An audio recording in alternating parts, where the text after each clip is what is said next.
Friends আমি কণিকা চলে এলাম আজকে তোমাদের সঙ্গে নতুন একটা ভিডিও শেয়ার করতে। আজকের ভিডিও হচ্ছে আমি নাইটে আমার ত্বকের যত্ন কিভাবে নিই, আমি রাতে শোয়ার আগে কী করি সেটাই তোমাদের সঙ্গে শেয়ার করব। তার আগে প্লিজ সবাই আমার চ্যানেলকে লাইক অ্যান্ড সাবস্ক্রাইব করে দিও। এখন রাত 10:30 বাজে, আমি ডিনার কমপ্লিট করে আসলাম। এখন আমি ফ্রেশ হয়ে আসবো এবং সৌমিসের একটা ফেস ওয়াশ দিয়ে আমি মুখটাকে ক্লিন করে আসবো। তো চলো বাবাই, আমি মুখটা ক্লিন করে আসছি।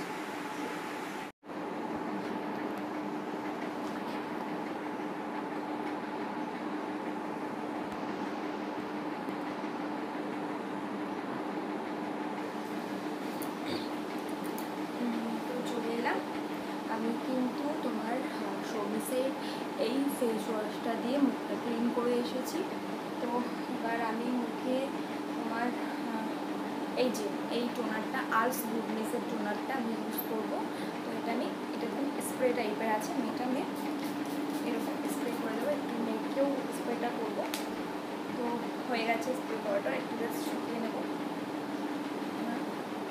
আমি সৌমিসকে আমরা ফেয়ার ছিলাম, এটা ইউজ করবো। এর উপর মুখটা প্রচণ্ড টাইট, আমি সৌমিসের ক্যান বেশি নয়, খুব অল্প পরিমাণে আমি সৌমিসের ক্যান এই নেট দিয়ে অ্যান্ড এরকম বাটার করি, চোখে সাইজের ক্যান এটা ইউজ করি। হাতে সেটা যেটুকু থাকে আমি সেটুকু হাতে মেখে নেবো।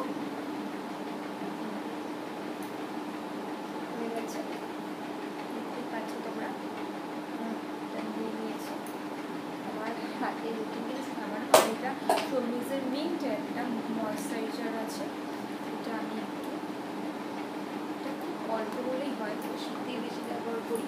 আর মাঝে মধ্যে আমি এটা একটু পায়ে বা হাতে একটু সফট থাকবে, একটু হাতে হাতে এভাবে ইউজ করি। আর যেটুকু লাস্ট থাকে আমি মুখে চুলটা বেঁধে নেব।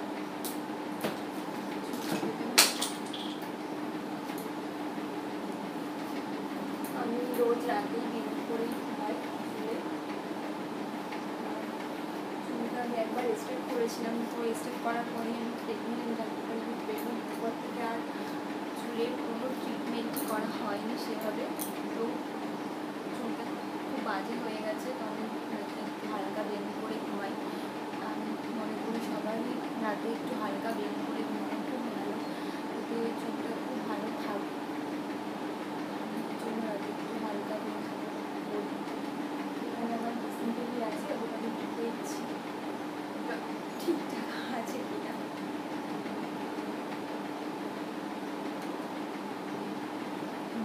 অনেক বড় বড় চুল ছিল আমার মেয়ে হওয়ার পর চুল উঠে যাচ্ছিলো, তো সেখানে আমি চুল কেটে ফেলেছি। চুলে এখন বলবো নেই, কম পরিমাণ চুল হয়ে গেছে, এখন মাথায় কেয়ার করতে পারি না, মেয়ের পেছনেই সময় চলে যায়। যেটুকু টাইম পাই উঠতে আর চুলে কেয়ার হয়ে ওঠে না সেরকমভাবে। তো হয়ে গেছে। তো ফ্রেন্ডস, এটাই ছিল আমার নাইটের রুটিন। এখন আমি ঘুমোতে যাবো। তো চলো বাই, গুড নাইট। আচ্ছা চলো উপরে গিয়ে আমি আমাদের দেখাবো তোমাদের কী করছে আমার মেয়ে আর হাজবেন্ড। আমি নিচের ঘরে আছি।